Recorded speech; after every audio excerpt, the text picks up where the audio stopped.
এই সেই পুরানো মসজিদ, যেই মসজিদে কারি ইব্রাহিম সাহেব রহমতুল্লাহ আলাই বাঘকে বলেছিলেন, বাঘ এখানে তোমার থাকার জায়গা নয়, এখানে নেক আমল করার জায়গা, নামাজ কালাম পড়ার জায়গা, সুতরাং তুমি এখান থেকে চলে যাও।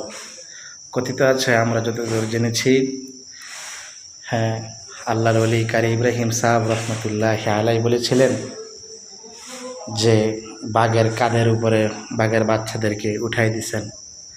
কারি ইব্রাহিম সাহেব রহমতুল্লাহ আলাই, হ্যাঁ, বাঘের বাচ্চাদেরকে বাঘের